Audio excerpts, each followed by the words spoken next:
जंगल में एक बार बहुत जोर की बारिश शुरू हो गई। आसमान में बादल गरज रहे थे, बिजली कड़क रही थी और पानी ऐसे बरस रहा था जैसे आसमान से नदियां उतर रही हों। हर जानवर अपने अपने घर में सिमट गया। खरगोश अपने बिल में, बंदर पेड़ के नीचे बने घर पर, हाथी अपने घने पेड़ों के बीच बने सुरक्षित कोने में और चिड़ियाओं अपने घोंसलों में। लेकिन जंगल का एक बाघ बहुत परेशान था। उसकी एक पुरानी गुफा जो कुछ दिन पहले भूकंप से ढस गया था। वह सोच रहा था कि किसी दोस्त के घर जाकर बारिश से बचा जाए। सबसे पहले वह हाथी भोलू के पास गया, दरवाजे पर खटखटाया और कहा, भोलू भाई, क्या मैं आज रात तुम्हारे पास ठहर सकता हूं? मेरी गुफा टूट गई है और बाहर बहुत जोर से बारिश हो रही है।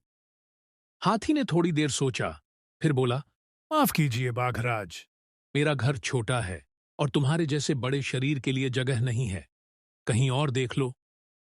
बाघराज उदास हो गया लेकिन अपनी हार नहीं मानी। अब वह बंदर मोंटी के पास गया। मोंटी एक पुराने बरगद के पेड़ के नीचे छोटा सा घर बनाकर रहता था। बाघराज ने आवाज लगाया, मोंटी भाई, बारिश से बचने के लिए मुझे कहीं सिर छुपाने की जगह चाहिए। क्या मैं तुम्हारे घर में आ सकता हूं?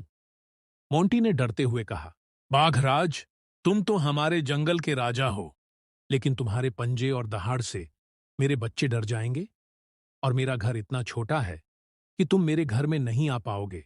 तुम्हारे लिए मजबूत नहीं। माफ करना, मैं आपकी मदद नहीं कर सकता। शेर सिंह निराश होकर वहां से लौट आया और खरगोश चिंकी के पास गया और बोला, खरगोश भाई, बाहर बहुत जोर से बारिश हो रही है और हमारा गुफा भूकंप की वजह से ढस गया है। क्या मैं कुछ दिनों तक तुम्हारे घरों में रह सकता हूं? खरगोश भी कुछ देर सोचकर बोला, मुझे माफ करना बाघराज, मैं आपका कोई मदद नहीं कर सकता। तुम हमारे इस छोटे से घर में नहीं आ पाओगे। बाघ निराश होकर वहां से लौट आया और लोमड़ी फुंदरी के पास, फिर उल्लू बाबा के पास, लेकिन सबने कोई न कोई बहाना बनाकर उसे मना कर दिया। बारिश और तेज हो गई। अब तो बाघ पूरी तरह भीग चुका था। उसके दहाड़ने की ताकत भी खत्म हो रही थी। एक पेड़ के नीचे बैठकर वो कांपता रहा, भीगता रहा, सोचता रहा, मैंने जब राजा था तब सबको डराया, किसी से दोस्ती नहीं की। अब जब मुसीबत में हूं तो कोई मेरा साथ नहीं दे रहा। क्या यही सच्ची ताकत है? उसी समय एक छोटी सी आवाज आई, बाघ अंकल, यहां आइए। बाघराज ने देखा। वो नन्हा सा कछुआ टिम्मी था, जो एक छोटे से तालाब के किनारे अपने खोल में रहता था। उसने कहा, आप मेरे घर में तो नहीं समा सकते, लेकिन मैं आपको अपना छाता दे सकता हूं जो मैंने पत्तों से बनाया है। और अगर आप चाहें तो मैं आपके साथ बैठ सकता हूं ताकि आप अकेला महसूस न करें। शेर सिंह की आंखों में आंसू आ गए। उस छोटे से कछुए ने जो किया वह उन बड़े जानवरों से कहीं ज्यादा था। बाघराज ने पूरे जंगल के जानवरों को बुलाकर एक सभा लगाया। उसने सबके सामने कहा, मैंने राजा होने का मतलब अब समझा। डर और आदेश से कोई सच्चा संबंध नहीं बनता।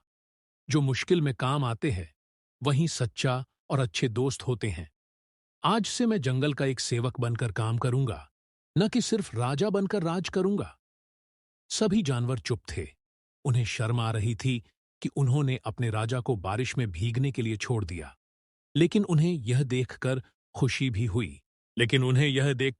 भी हुई कि बाघराज ने सबक सीख लिया था और अब वह बदल चुका था। उस दिन से जंगल में एक नया नियम बना, मुसीबत में अपने को न छोड़ो, न डराओ, साथ चलो, साथ निभाओ।